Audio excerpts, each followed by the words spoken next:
Hello. Hello, everyone. Good afternoon. I'm delighted to welcome you all to this webinar. My name is Claudia Adriani. I'm the director of Belly Slide, and until recently, a proud member of the pharmaceutical company community, where I spent 13 years in AstraZeneca and BI in different roles and capacities. I'm delighted to be here today hosting this webinar with this great panel that we have to discuss this very hot topic of AI. I don't think there's a doubt that AI has come to change the world, the way we work, our levels of efficiencies. We all are imagining today a world where AI is doing the hard lifting and we're all getting more free time. Perhaps we can be 10 times more productive, have much higher returns, retire earlier, whatever it is that success looks like for all of us. However, I don't know you, but right now, sometimes it seems like for some of us, it's not quite like that, or it doesn't feel like that. There's so many new tools, so many new applications, so many new providers. Everything is growing exponentially. And it may feel sometimes like we're trying to sort of like surf this massive wave, but we're not sure if we're going to make it, right? We see this massive wave above us. So if we think also about I don't know, the digital transformations that we've gone through in pharma and the speed at which we have been trying to transform, but yet sometimes being frustrated by the fact that it's not so easy to adopt new technologies, change ways of working, it becomes even more challenging to adopt this massive transformation that we have ahead of us. So I guess the question then is not whether we need to do this. I don't think anyone is questioning that. But the question is more how. How do we embrace this? How do we consciously, strategically, cleverly design the path to get to the implementation? And how we prioritize the efforts, because resources are not unlimited. And what do we need to then prioritize to do first, to do today? And this is what we wanted to focus the discussion today on and learn, hopefully, from our panel. But before we start the conversation, we also wanted to ask you a question, where you are in the journey, so that we can tailor a little bit the conversation and make sure that the answers, and the panel can also tailor the answers to where you are. So if you don't mind going to the poll is on the right-hand side. It's the third icon on the right-hand side of the screen that has got a question. And if you don't mind answering the question, we'll be able to see who we have in the room and where you are in the journey.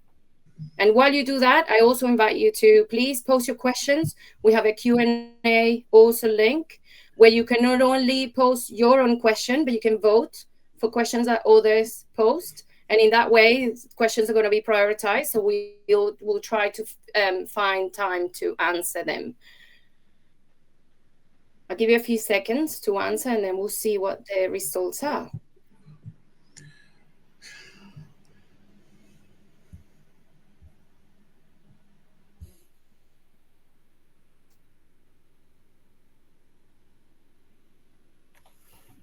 Right. So it seems like we have a big majority sitting in the testing the waters. We're running some small scale AI experiments or pilots. A third kind of exploring possibilities, so not yet jumping in. And we have, of course, our innovators at the top, around 8%, 7%, sorry, of the audience so far. Okay, interesting. So with that in mind then, I'm going to pose the first question to our panel. And I'm going to probably let them introduce yourselves quickly when you start answering your first question. But we have Fernando Rojas Palacios from Singular. We have Phil Matten, who's a consultant with a lot of experience in the pharma industry. And we have Florent from Grunenthal, VP of Commercial Excellence in Grunenthal. So guys, I'm going to pose the first question for you, and you feel free, please, to say more about yourselves before you start answering the first time. But the question is pretty much, for Florent, of course, how was the start of the journey for you? For the others, it's more, what have you observed of the start of the journey for the companies that you're supporting? What have been the main consideration, the main challenges, and more importantly, how are the companies aligning the AI efforts with the commercial, business, and brand priorities? So I don't know who wants to start, but yeah, that's a question for you. Florian, you want to go first? Yeah, I can. So thanks. So just the first thing, thanks for inviting us. I think that's a very timely discussion. So I'm in charge of commercial excellence in Grunenthal, which covers only the commercial area. So I'm not going to talk about what we do in operations or what we do in R&D with AI because they have their own programs. We are kind of synchronized, but they are independent, and I think that's a smart approach. For commercial, we also need to establish the basis. We have spent the last 3 years implementing a full omni-channel stack that covers all our channels, uh, including the layer of data foundations, which means we are not starting from scratch when we are exploring AI. What I mean by that is we have decided to take an approach where we didn't want to invest millions into an AI program. We wanted to give the human the control and give some kind of the entrepreneur in the company the possibility to say, I've got an idea, we want to do this. And that's how we approached it. So we have a flotilla, I would say, of 15, 20 catamarans of AI who are racing in different directions, exploring the sea of AI for enterprise. And that allows us to demultiply our impact, engage the organization, which is the key success factor for me, and also test different vendors, different solutions, different approaches, which is something for a mid-sized company like us, which is mandatory because I don't think we have the means to invest millions of dollars in exploring AI like we did for CRM in the past. So that's just very briefly where we are right now. Thank you, Flo. Interesting. What about Fernando or Phil? Phil, please go ahead. Yeah. So Phil Matten. So I spent 20 plus years, just a quick summary, on the large pharma side. 14 of those years in global leadership roles, primarily marketing, ComEx, and digital transformation areas. I've been and also worked into early science, phase 2, phase 3. So I'll come back to that and relevance to AI. And then I've spent 5 years on the service side, particularly working across clinical and digital areas. I mean, for me, just observation, looking at different pharma companies, I think people are just dipping their toes into the water in the commercial medical affairs areas. Clearly, AI has started earlier in the R&D phases of most pharma companies and the clinical development side, where you're seeing a lot of emphasis put on drug discovery and the use of AI and machine learning in those areas. Clinical operations, where looking at those things around site selection, dossier development, etc., and a bunch of other different things, remote monitoring and AI tools. I think you've got a split with different clients. So I know one very large client that's looking to build the AI all internally and trying to bring it in with a very large, big consulting company, and then develop different things. And you think you've got other companies that are slowly dipping their feet into the water with different areas and within medical affairs. So either looking at insight generation and how they use AI for those areas, or looking in the commercial area, like obviously AI content, personalization is the big one that lots of pharma companies, and obviously Florian will talk about that, Grunenthal, but lots of areas are looking at that. So for me, it's still early stages in the commercial medical affairs area. And I think there's a real variety of different views about how that should be done. The other thing I'd say is a lot of companies there's a lot of agencies out there. I do actually work with an agency in the AI tech area. And again, obviously a lot of companies are pushing on the pharma clients. And obviously that can be problematic and also a good thing if they're open to different solutions. So that's just an initial view. Mm-hmm. Thank you, Phil. Fernando. So it's really nice to be here. Thank you, Claudia, Florian, and Philip to join us. So I am Fernando Rojas here. I am currently in charge of the Healthcare and Life Sciences Division with Singular, and I have spent more than 12 years today creating and innovating, trying to deliver new digital products for the pharmaceutical industry, and working very close to marketing and medical affairs departments, always very close to the aim of helping pharma brands to improve HCP engagement with digital products. So, of course, I couldn't miss this new, very interesting wave of the AI in the industry. It's something really amazing for those like me that are technologists with a passion in this sector, and this is really nice to have the opportunity of living the moment that we have in front of us. This is really amazing. We are working with a number of companies in the pharma industry, also in the healthcare sector with healthcare providers. And in the pharmaceutical industry, as we all can imagine, we are seeing different paces. And we can also perceive different perspectives when you talk to people in global or corporates, or people in charge of certain clusters or regions, and when we talk to the people in charge of the local business in certain countries.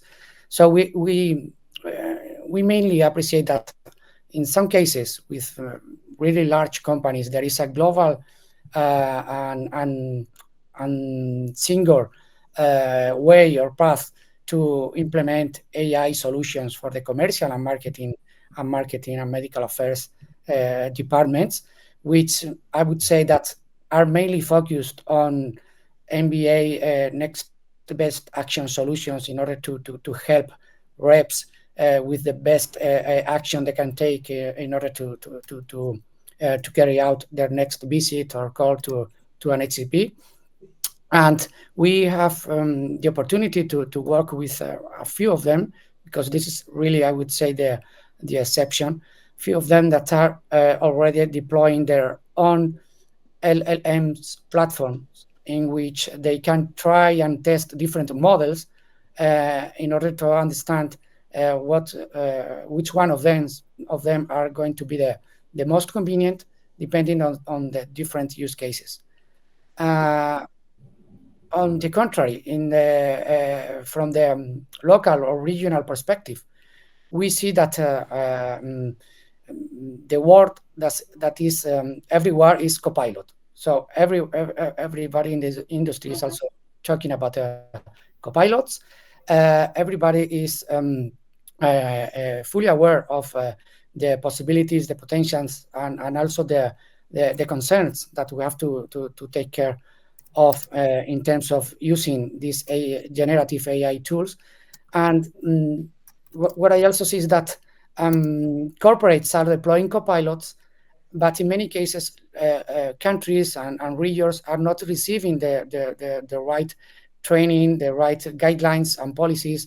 So in terms of the local management of the business, commercial and marketing teams, they are still quite in the exploratory phase, trying to understand what they can do or what they can't do with the tools that the companies are putting in place.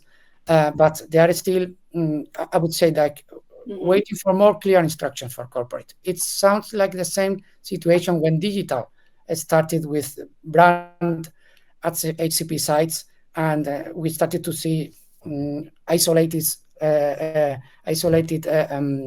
implementations in regions because of corporate guidelines not coming on time, probably. So that's, I would say, the two ends that we are perceiving. Interesting. Florent, I have a question for you, actually. You talked about your early start where, and you mentioned specifically, we don't have massive resources. So you decided to go and, give the power to the people and spread the love and, explore, send them on exploration.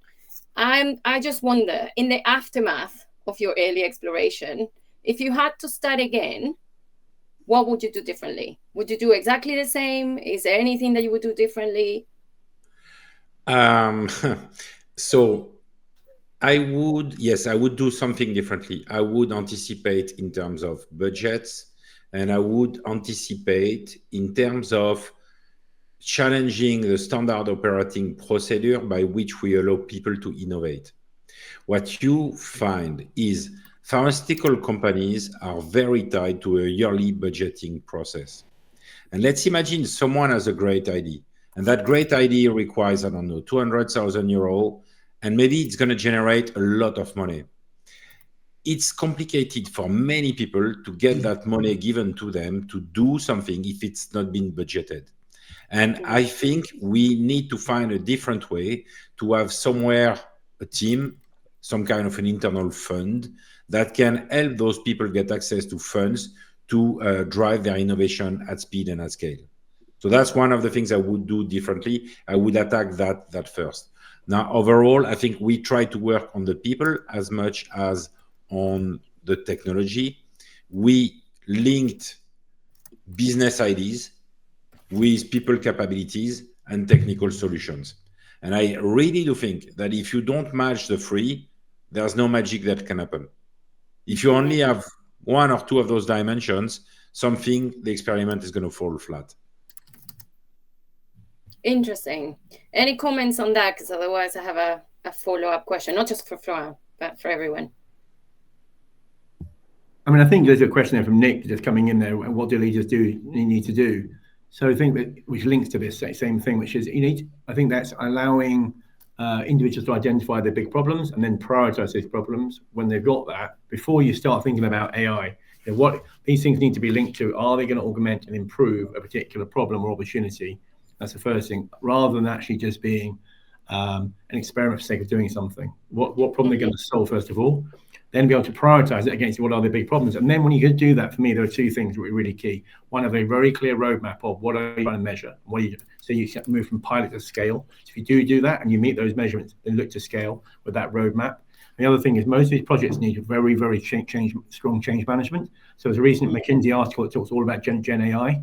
And one of the biggest things that comes out there, and Fernando mentioned about digital, is that 7% of leadership, it's quoted, aren't putting enough emphasis on the change management required to actually get AI to come on board within that organization. So I think that's really, really critical. So problems first, prioritization, clear roadmap from the pilot to where you might scale, and if not, and then with that, the change management that goes with that. And then also allowing people to be able to make mistakes, that not everything's going to work, not everything's going to be work. And actually some things, like a lot of digital projects, might take a little bit of tweaking as well. So they're the things I would focus on and kind of observe at the moment. Yeah. So. You just answered the question I was going to ask as a follow-up, because I was going to just check on this concept of allocating the budget and all of that, but you probably need a business justification for that. So I was wondering, Florent, how did you go about identifying what are you solving for, so that you can, because I completely agree with you, right? You need to allow for innovation. The challenge with innovation is that when you have purpose-less innovation, kind of lose, it's harder then to justify that you're going to be putting the investment behind it. But when you have a clear problem that you're trying to solve for, then of course, get free reign. So thanks. I don't know if you have anything to add, Florent, because I saw you reacting to it. Just specifically on this point, I think we need to be mindful not to suffocate innovation by overdose of return on investment. I think what's really good is to ask people, you want to do innovation? Cool.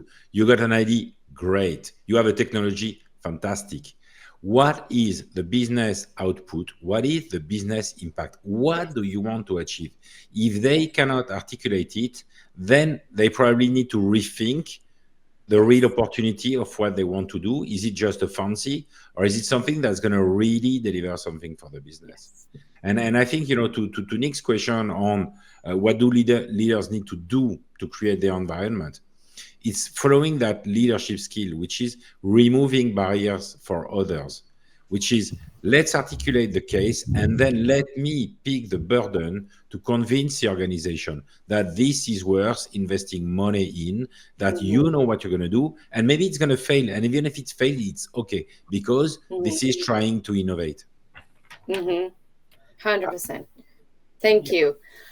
So I've seen that there's also a question in there, and I had a question here that probably relates a little bit to that, because there's a question on, is embedding AI any different from embedding other prior technologies? And the question that I had was, we have alluded already twice to the previous digital transformation, and I'm wondering what is different this time, but also how are you seeing or recognizing in your case, Florent, what mistakes of the past we're making again, and what learnings we're actually implementing and taking from the previous transformations and the things that did not work. I hear Phil talking about change management, for example. What are the things that you're seeing that we are doing well? Yes, we learned the lesson, and the ones that are seriously, are we doing that again? I would like to add now that we are probably in the very first time in which technology is not only replacing older technologies, but technology is now replacing knowledge workers. And this is really really can make the difference here, right? So we all have to understand that this is not probably the moment yet to ask ourselves about the ROI of the implementing AI, because at this moment probably the answer is going to be hard to manage, right? But we all know that this is a wave that we have to surf. We have to be here. We have to explore, and we have to implement new solutions. And we should start the sooner the better, making the use of AI a habit for all kind of workers. In the pharmaceutical industry, there is no exception. This is the rule also here. So we have to probably pay very much attention to something that Philip and Florent mentioned before, which is the change management. We have to deal again with change management. We have done this many times before, but now we have to deal with organizational and processes changes. But we also have to deal with the fear of people of losing the job, or thinking of so many different ways of doing things that everybody is quite reluctant to incorporate these technologies. So I would say that uh, probably one of the main barriers that we have to deal now is change management, and coming back to what leaders can do in this case. I would say that is that leaders have to inspire and push the teams to make the use of AI a habit, and look for the best use cases that are going to be the right ones to increase the team's performance and the business performance, and get rid of many other things that are not the best use cases for the AI tools. And we have to think in this way, I think. Very interesting. We have a question here in the chat as well, in the Q&A. What about AI in marketing? And what would be the main help of AI for beginners in this area? Any practical examples that you guys can share? For a beginner, like a beginner in marketing? I would assume it's beginner in the AI space, as in those that are in the first stage of like, oh, we're just testing the waters. So, well, very practical, concrete case, super simple. We are sitting on millions of dollars of content that we have in our vaults, in our systems, in our websites, in all that. That content is unusable because it's unsearchable and because it's untraceable across systems.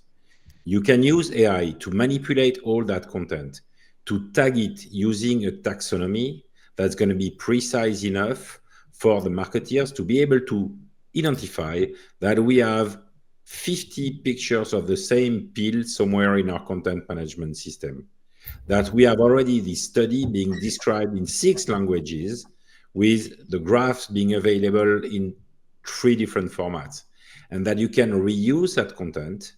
Not only you can track it across the systems to understand which physician is going to look at this content, but you can reuse it for your future campaigns. The one that works and the one that doesn't work can be discarded. So, yeah, and this is not complicated AI, really not. It's pretty simple to put in place. Great. And you can prove the ROI on this one. You can prove the ROI quite rapidly.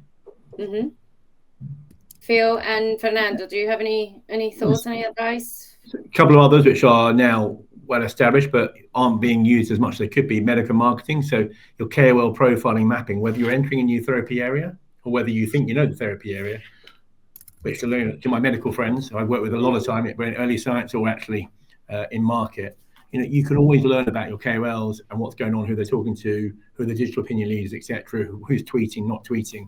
And actually sometimes you can use those tools to actually not just better the MSL's engagement with KOLs, but also in the hands of commercial CAMs. So if you know that actually one of your customers has spoken or tweeted recently, you can have that in some companies have got that in their handhelds, they can have that downloaded. And if we're working with the AI correctly, there's KOL mapping profiling companies. There's quite a few of them out there. That's an easy way of actually identifying, again, who your digital opinion leaders are, because those people are going to talk a lot. So if you can identify them from a KOL point of view, or how you can better engage or support your CAMs and MSLs in field. There's one simple one. Another one, obviously, which is big from some marketers, is how you can use MBA. So Fernando mentioned, a lot of money's been spent on that in some companies. I don't think it's been maximized as well in some large companies. But again, that can give you real insights into what's really going on with your implementation and messaging, etc., and how you can then better personalize messaging going forward. So there's a couple. The other one, I suppose, is segmentation targeting. For me, though, there's some basics before you get to using AI, which is how can you use dynamic AI tools, platforms, to improve your customer targeting, account targeting, and make that much more dynamic versus obviously outcomes as well as inputs. And again, simple tools are out there that can be leveraged. I just don't think they're being used as much in practice as they could be going forward. Sharpen resource allocation, particularly when a lot of pharmacos are under pressure for different reasons. Thank you. Fernando, do you have any additional ones to add? Yeah, just to mention that what we have to do is to make the best and smartest use of AI in terms of how we can explore new possibilities, explore new ways of thinking, so that we can elevate our reasoning, as I was saying before, answering a question in the chat. For instance, to be very, very precise, when we talk about the virtual MSL in our industry, which is a sort of solutions that we are working in, we are never speaking in terms of replacing at any moment the MSLs.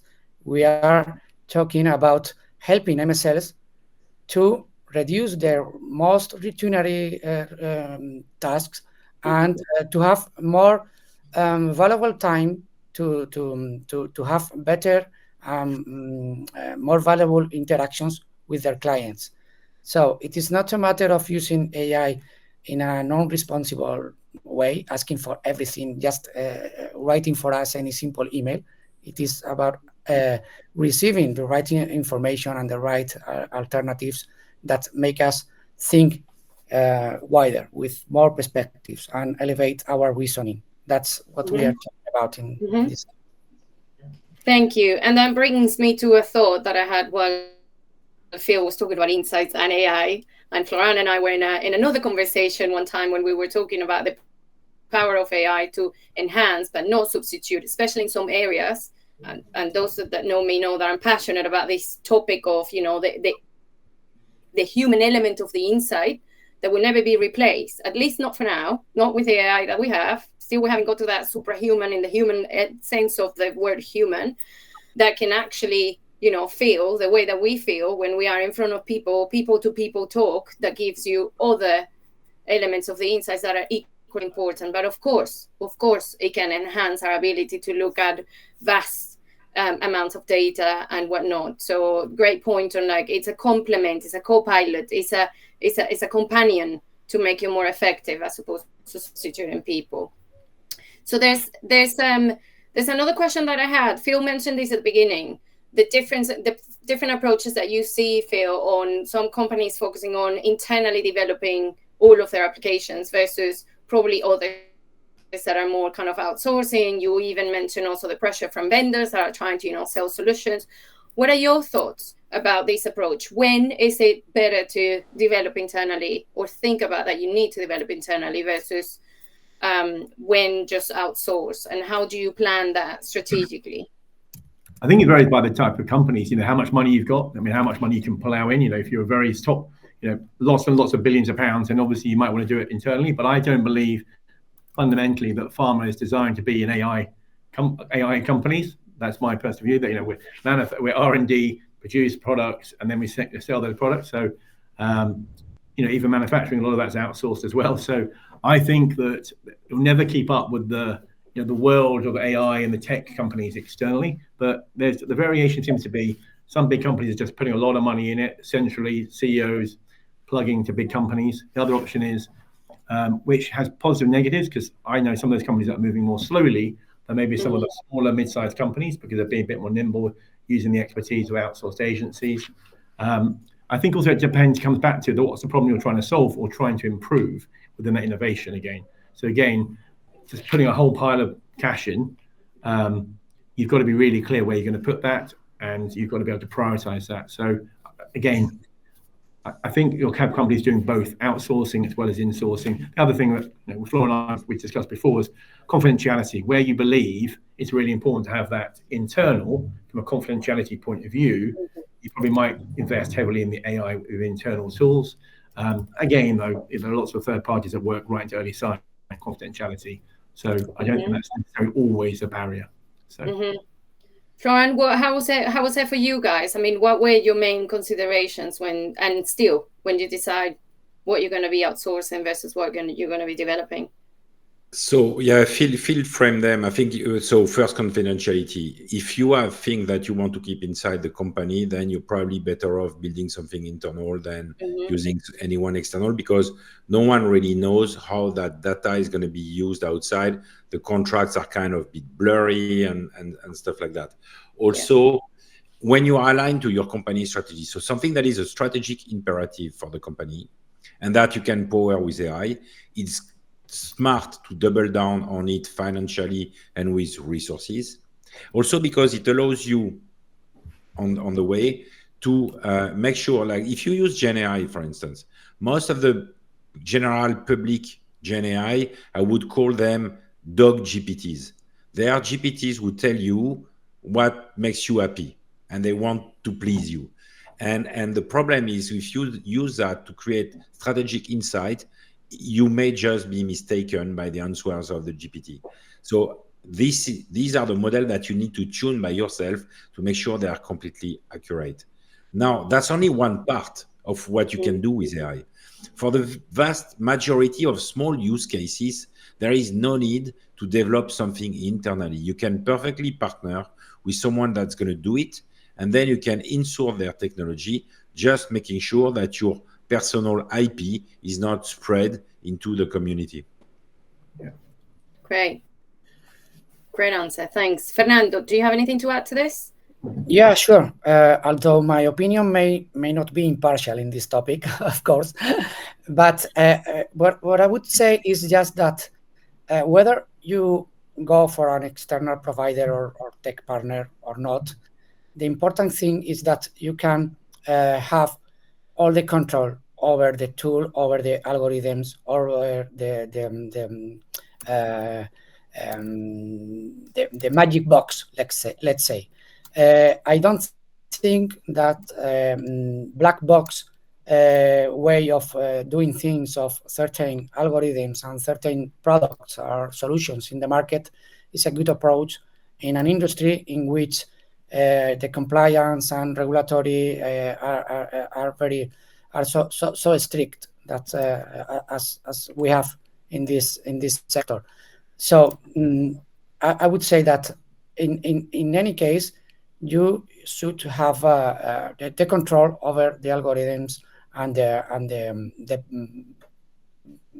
the products or solutions that are offering different kind of AI-based solutions. And on the other side, I think that it's also very important not to be linked to a single model or a single manufacturer here, because there are so many different use cases that probably you're going to need different models. And we also have to consider that we don't even know what new models are coming in the next month, in the next year. So we need to be we need to build flexible infrastructures and platforms in order to be sure that we can evolve and we can adapt and use the right models uh, at any moment. So we have to be prepared for the future as well, because this is going so fast that when we say the future, maybe the next couple of weeks, and then maybe in the next couple of weeks we have to change the model in which we have built our MBA solution, for instance, or our real world evidence service or whatever. Thank you. And you raise a good point, which is that the data infrastructure and even sometimes the capability. So I have a question on that. We have lots of people in the call that are not advanced in the journey, right? And I'm assuming, having been in pharma myself and seen the transformation, that the whole data infrastructure may be not great, not perfect for everyone that is trying to embrace this. So what are your thoughts on that? What would be even your advice for them? Is it an absolute can't do? Is there anything that you can do in the meantime? What are your thoughts?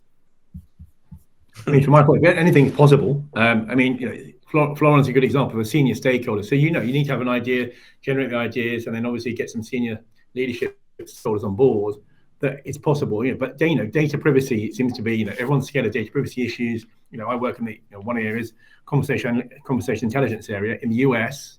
There's a disclosure act, which is if you actually AI the calls, whether it be MSL calls or CAM calls, you effectively should have to shut those down and get rid of them within an hour or a day, because the way the US, and that's partly probably the pharma companies reacting to the FDA regulations. Maybe there needs to be a conversation with the FDA about actually that would be a good thing to record calls for the purpose of compliance, etc. But I think everything's possible. It just needs good stakeholder leadership, a good transition plan and change management plan. And data privacy is the one that is scary for everyone. The companies that we work with, it can take months and months and months and months to get things through. Again, if you have the right mindset and the right leadership teams on board, of course they will find the solutions in the end. And most of these things are built with strong regulations, and these tech companies have got strong regulatory compliance boundaries tied into them. Otherwise, they'll never be successful. But it is an internal barrier of pharma companies being hesitant, I think, in some areas. Florence on the inside, so it's probably So first thing I would recommend to everyone, is not an easy task to do, is to hire a smart digital compliance officer. Because a smart digital compliance officer will tell you what is actually saying GDPR. Everyone has an opinion on GDPR, but no one is a lawyer, so everyone is telling bullshit.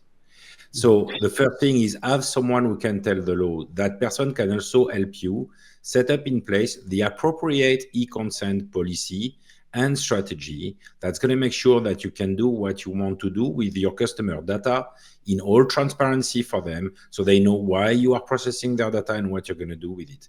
It's going to also solve that problem of the different geographies, and what you can put in the US stays in the US.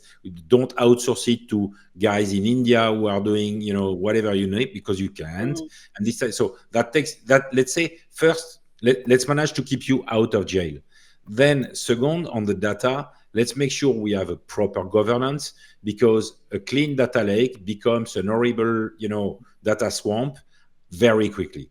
So we need a proper governance, proper technology, and we need to make sure that people are upskilled in understanding what the value of the data is. So there is, a lot of work to be done on the data front to be able to build internal models to do anything. In parallel, you can work at small scale on external systems with, reduced sets of data to prove the value of what you want to do and why it's important that you get to that clean data state and data infrastructure. I think you really need to work on the two in parallel. Otherwise, you're going to miss something. Good. Thank you, Fran. Fernando, do you have anything to add in your experience supporting the companies that try to implement? Completely agree with Florent and Philip.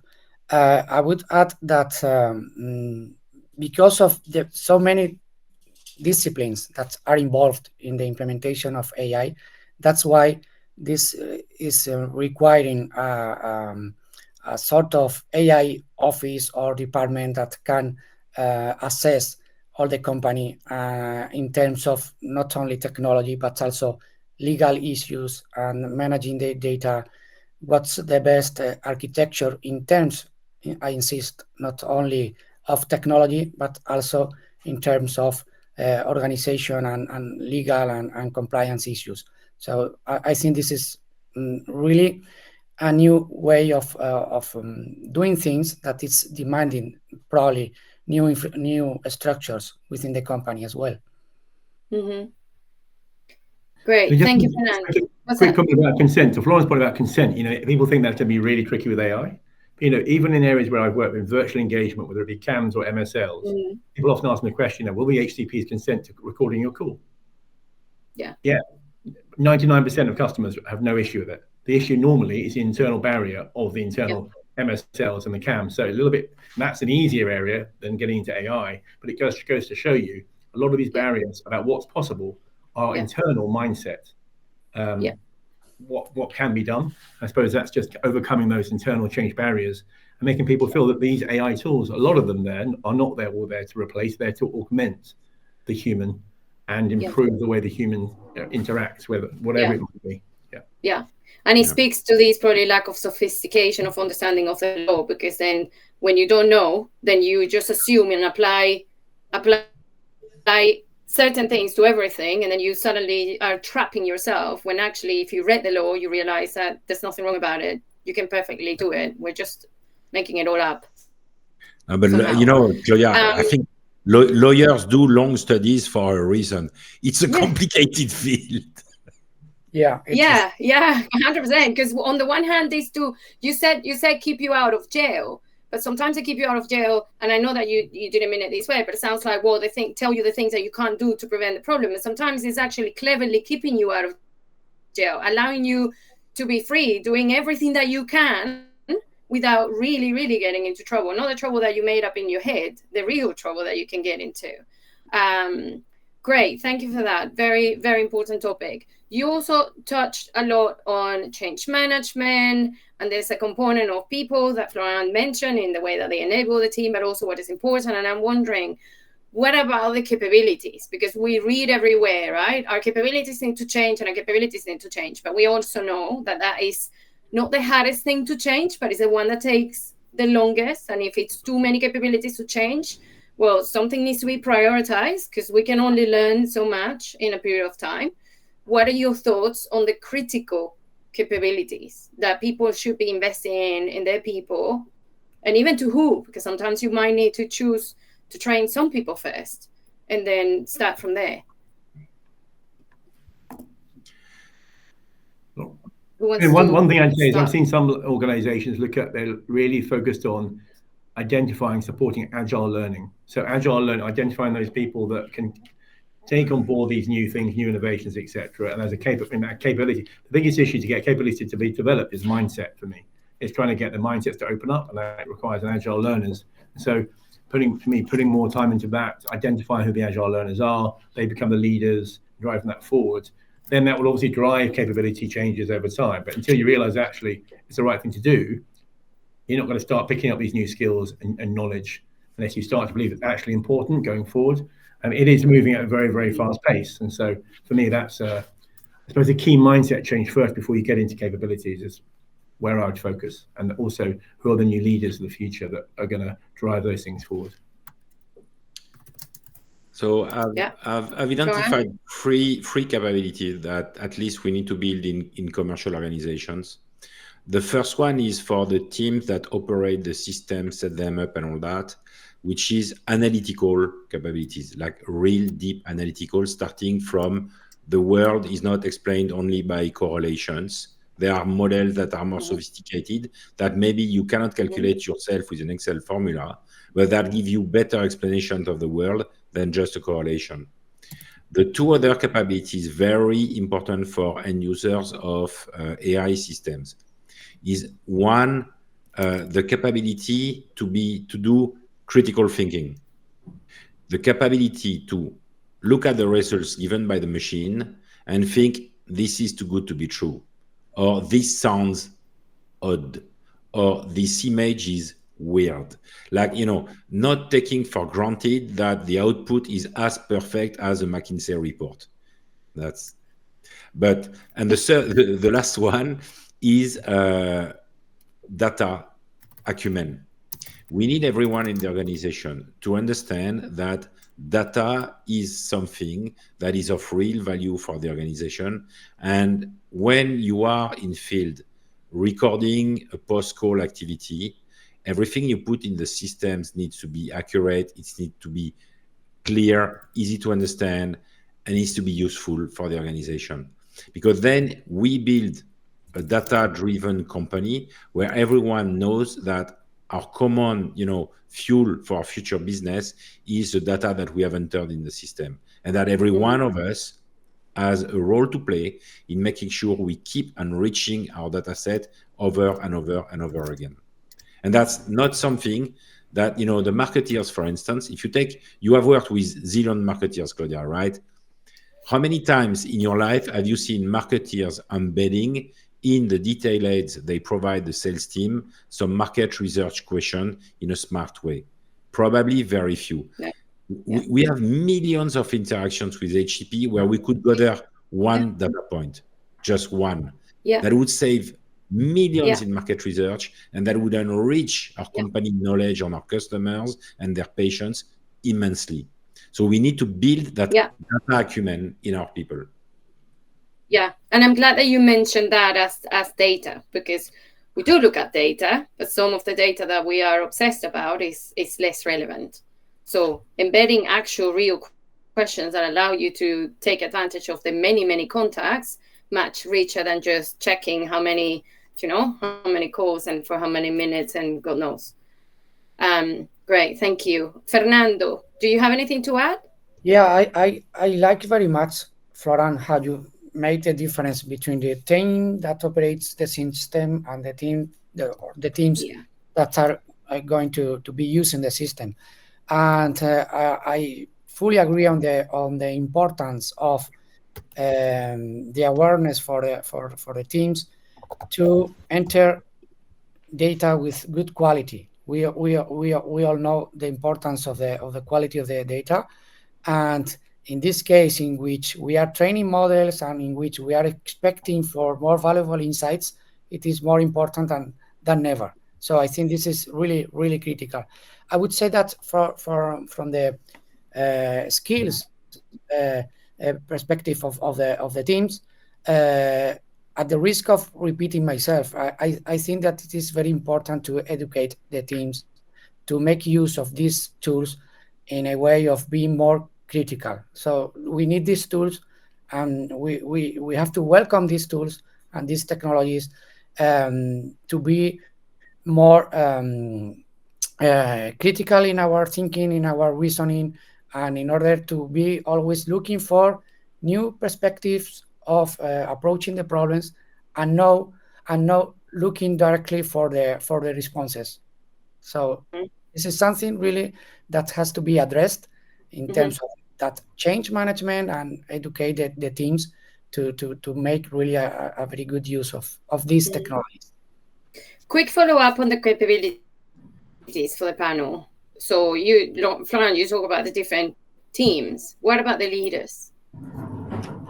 What additional capabilities do they need? Because they're going to be not just inspiring people, right? There's more stuff that they need to drive. So, well, you know me. So I'm going to tell what I think, right? Go for it. That's why we have you here. I think they should just be inspiring, funding, and enabling people, and that's it. I really believe this is something that needs to come from the organization. You need passionate people who are going to pick the stick and run to make it happen. If you try to centrally control everything, it's never going to work. We are going to lose so much time.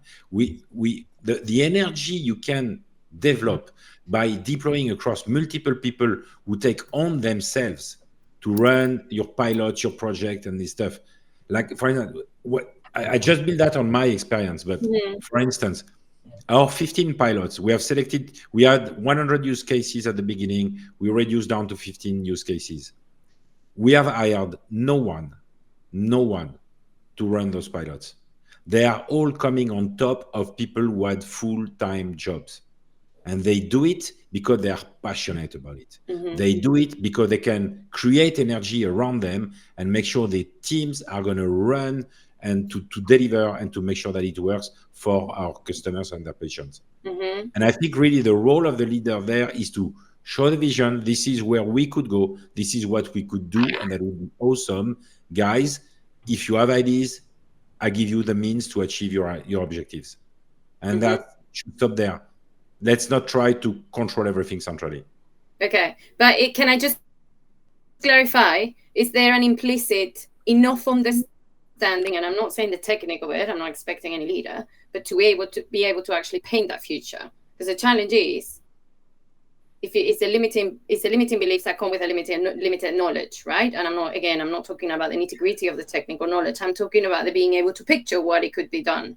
Because otherwise it's hard to get passionate about it. You need the leaders to be passionate about it. So at this stage, right? That's a very, very good question. I think we have, a few leaders in the industry who have clearly painted a picture. I think everyone is hearing about AI from morning till evening on every single field of their life, and they see it in reality. And the real business question for those leaders now is, okay, how can I make my organization benefit from that? So even if they don't understand the technical details, even if they are not, all super interested in technology, I do think there is an appetite now to say, I don't want to be the one who would be wrong against everyone. So they are going to help us moving, I think. Great, thanks. Phil, you were going to say something, or? Yeah, I think I probably have a similar but slightly different view. I do think the leadership teams do need to increase their understanding. I think I definitely focus on enabling the change management support, letting people run with projects as well, because otherwise, but I do see, because I've been external more than Florent for quite a while, and people often ask me, what would I do differently being internal? I do see a lot of the leadership teams that are not understanding some of these things, and therefore put a block on it. And they go back to traditional methods very, very frequently, because, I know a European VP that would, I suppose, default to the classic ways of working maybe 15 years ago, but actually with a level of increased knowledge, they might start to adopt new ways of doing things and new tools. But, and then that means some of the GMs that, sometimes are apprehensive about taking the risk. And, but so I do think there's a need to increase understanding of some of the future opportunities going forward. But I agree, obviously the key thing is the enabling part, doing what they should be doing as leaderships in the vision base, and actually supporting those projects through and allowing them to develop, allowing them to have a few areas where they fail, but then you can tweak them and they can come back again and working with it. Because if you believe in it, this is not going away. The other thing I'd say is, everyone probably knows the Dove ad. There's a TV ad for Dove, the soap brand from Unilever. It literally talks about now that it's twisting it and saying AI is everywhere. It actually says on the TV ad itself, by 2025, 9% of the content will be AI generated. So they're now using that to drive their brand's image as well going forward. So it isn't going away. I just think there's a need to prioritize where companies focus their efforts, and that will vary by company, depending on where their problems are or their opportunities are going forward. But I would put more emphasis on understanding at a senior leadership level. Yeah, thanks, Phil. And just so you know, your camera went off. Maybe you want to turn it on and off. But very good. I would add just to your point, because I sort of agree with you. You can, on the one hand, block because you don't understand, or if you take the other approach of let be, then you also do things that you don't know enough. Also, it's not that you're going to be micromanaging in this, but ultimately, if you understand enough to know, because we were having a conversation before, is it all going to be AI? No, sometimes your business problem needs to be solved by something else. And if you don't understand enough to know, actually, this is not an AI thing, we should be doing something else, you can also give that guidance if you don't understand enough. But I don't know if, Fernando, if you have anything else to add. Otherwise, I'm going to just ask my very last question to you guys. Go ahead, Claudia. Is that okay? I think it would be interesting. Are there any areas where you think the audience are using AI? Because I know they're not using it much, but where are they? Interesting to know where they are using it in their organizations. Just anyone's got any chat comments? Because we haven't heard it. We haven't heard whether they're using it. Any chat comment in there specifically on where they're using it? Not that I have seen so far, but I don't know. You guys jump in, the ones that are reading all of the chat all the time. Because the question I was going to ask you was about specifically for like advice. Those guys are the the ones that are sitting in the I don't know where to start, right? We're still kind of evaluating. Anything that has not been said that or that you want to wrap up as in, you know what, if you do nothing else, do this, or this is my advice to you. Is there any words of wisdom that you have for the audience today? So my take on everything that we do, and when I look at across all the AI pilot, one and even the one that are going now into production, all of them have as ambition to impact positively the customer experience. All of them, in one way or another. So maybe, when we are talking about optimizing legal, medical, regulatory approval process, yes, the prime objective and one metric is, okay, how fast can we approve and how much work less is it for the approvers? Yes, but at the end of the day, the impact of that is more content, better content delivered to the HCP in a more granular way that fits their needs. And if you always try to tie back your AI project to what's going to be the impact for the customer, what's going to be the impact for the patient being treated by the customer, it's a nicer way to tell your AI story. It's a nicer way also to give a purpose to the people who work on the project. They are not only working on a technology, as exciting as it is, they are working on the technology to improve something for a human being. Mm-hmm. Very good. Thanks, Ron. Nice set. I wouldn't expect anything different from you. A very customer-centric last response. Phil and then Fernando. So I think lessons are, I suppose I've covered some of them already. I think our focus on the how this AI can complement and actually identify against priorities, prioritize those, encourage those leaders and those individuals to be inspired to go with those projects. I definitely think you need to not look for ROI, but looking for clear measurements of what outcome, as Florence says, you're looking for. Mm-hmm. Again, it's common stuff. And then I think it's just having the courage to drive through all the data privacy issues and all those issues and barriers of people internally that will try and be naysayers and try and slow those projects down in some areas. And then look to have a plan that when you start, you really know where the roadmap might go. So you don't just pilot, you pilot with a direction of flow, supported by change management and the energy and inspiration of the leadership teams. So perfect. Thank you, Phil.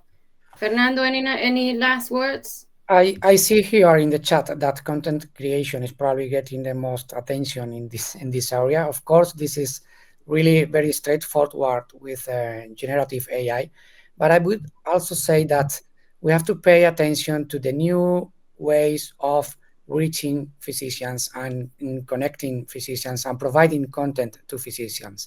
I think that we are going to see a new wave of replacing websites and apps with different kind of chatbots and experts that now that we can do in a very compliance way and a very straightforward way to provide a better service to our clients. And also, I think that it's something very, very, very important. We have the opportunity now, like never before, to know and understand what customers, what our target of specialists are really interested in. Because when we offer them a white chatbot box in which they can enter a text, we are offering the opportunity to ask for what they really need, what it's really in their minds. And I think this is a huge opportunity for this industry. Great. Thank you. And I want to take the last minute to thank you for being here with us. Thank our beautiful audience for joining us and for your questions and for your participation. And just let you know very briefly, Singular and Bellis Live, our companies, are partnering exactly to provide you support if you're interested in helping you think about how to start your journey, think about strategically where to focus on, and then help you put together your roadmap, if you like, for implementation. If you're interested, we have another question in the poll, which is for you just to let us know how can we help, if that is the case, and if you're interested in getting any support moving forwards. Thank you so much. I wish you a lovely end of your afternoon, evening, whatever time it is for you in the day. And thanks for joining us, and good to see you, and hopefully see you all again at some point. Goodbye. Thank you. Thanks a lot. Bye. Thank you, guys. Thanks, everybody. Bye bye. Take care. Bye bye.